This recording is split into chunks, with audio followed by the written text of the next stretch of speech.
Finding reference angles. To find a reference angle, first of all, if angle A is 20 degrees, you have to think about what the angle is. Angle A being 20 degrees, we know that's going to be in quadrant 1. So this would be angle A, that would be 20 degrees. All right, because remember, quadrant 1 was between 0 and 90 degrees. So that's angle A. My reference angle, everything in quadrant 1 has the same reference angle. So the reference angle refers to this angle right here. Call this angle theta. So that theta refers to this angle right here. And basically whatever it is in quadrant 1, the reference angle is always the exact same thing. Now, it's going to be different. You have to do different things in every other quadrant.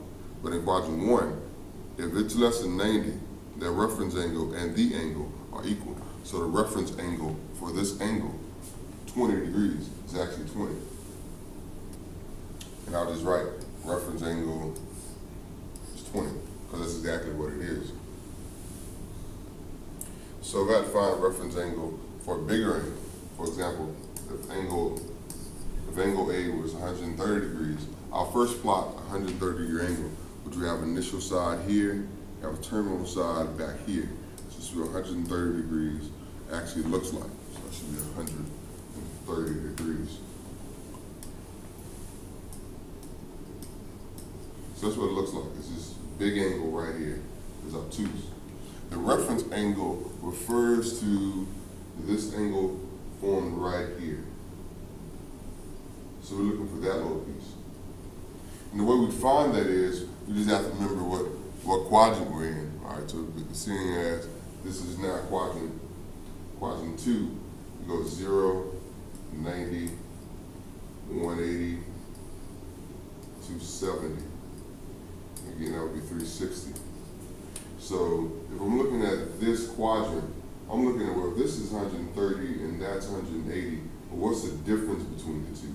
So to actually get from 130 to 180, how many more degrees is that to make up that little piece? So basically you probably know, I'll just take 180, I'll subtract 130 from it, 130, and why does it leave you 50 degrees? So I know my reference angle in this case, so my reference angle is 50, reference angle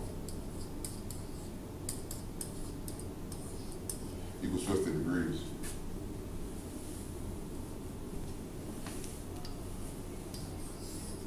So suppose it said find the reference angle if angle A is 220 degrees. So what I would do is I'll graph a 220 degree angle.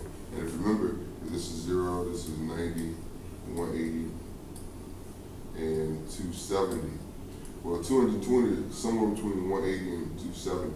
So I know this is my initial side, this is my terminal side, and the angle will look something like this. So this is what 220 degrees actually look like. So now, my reference angle, basically you have to understand this reference angle is always what it takes to get back to the x-axis. So it's always the angle that I need in between the angle that I was given and the angle that takes you back to the x-axis.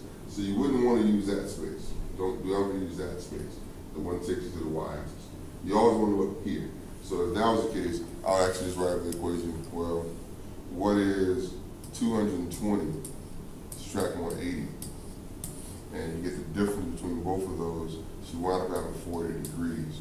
So my reference angle, this angle right here, must be 40 degrees because from 180 to 220, that angle there is 40 degrees away. So it's 40 degrees. So that's my reference angle.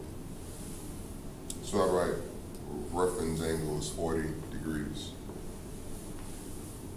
Gave the angle 295 degrees, and direction was find the reference angle. Angle A is 295 degrees. Well, first of all, you have to ask yourself what quadrant is 295 in. So that's 0, this is 90, this is 180, this is 270. 295 is definitely greater than 270. So 295 is definitely in the fourth quadrant. So yeah, so 295 degrees should definitely be in the fourth quadrant. So my initial side will be terminal side will be down here. So this is 295 degrees. 295 degrees. All right, so that's what that is. Make that look a little better.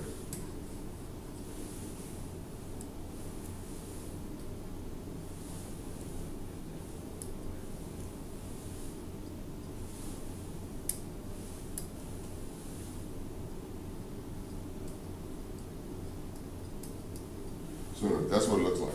And you're looking for the reference angle. So again, it's always the angle that takes you back to the x-axis. So it's this angle right here. So this would be theta now. So I'm looking for that angle that gets me back to the x-axis. And if you remember, that's 0. It's also 360. So in this quadrant, I would say, well, what is 360? Subtract 295. And you probably just calculate to figure out what that is. So you should have found the reference angle 65 degrees. So this angle right here, 65 degrees. So you write reference angle equals 65 degrees. So that's how you find reference angles when they're all degrees. So in the book and in online textbook and everywhere else, sometimes they give it to you in radians. So this is our next example. So we need to find a reference angle for angle A, and A is 2 pi over 3.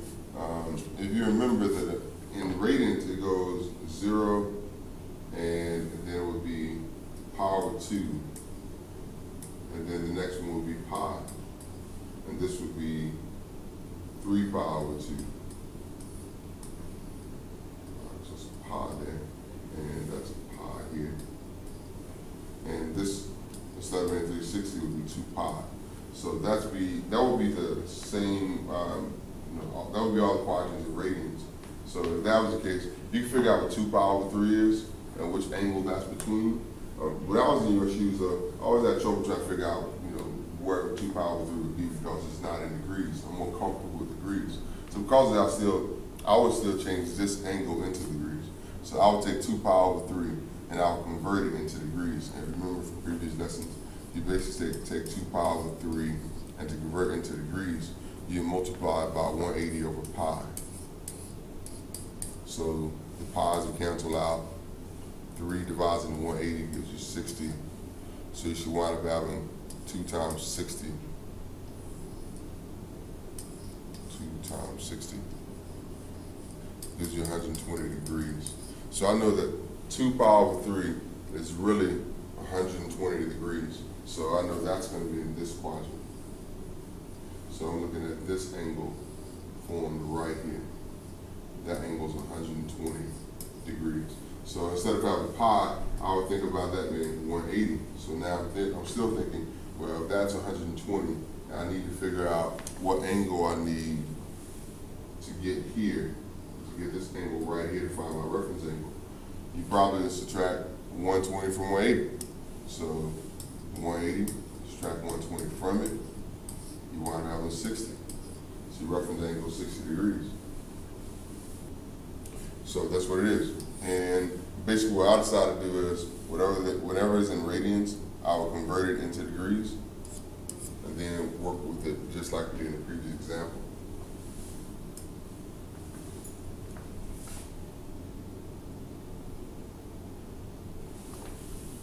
Then we also have a case where we have to find a reference angle, and the reference angle is a really big angle, like 400 degrees. So what I would do is I'll graph it, but to graph 400 degrees, we know to find coterminals to it. So a coterminal to 400 degrees, you take 400 and you subtract 360 from it to find its coterminal, and the coterminal to that would be 40 degrees. So I know that's in quadrant 1. 40 degrees looks like this. So this is 40 degrees.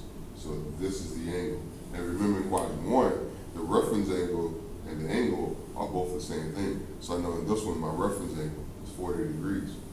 And I write reference angle is 40 degrees. And sometimes they don't give you big angles, they give you negative angles. So in this case, it says find the reference angle for negative 300 degrees. And it's just like our last example, where you can think of where negative 300 is, or I'll just find a coterminal to it, so I'll take negative 300. Now add 360 to it, and I know that my angle is really 60 degrees. So I'll apply a 60-degree angle.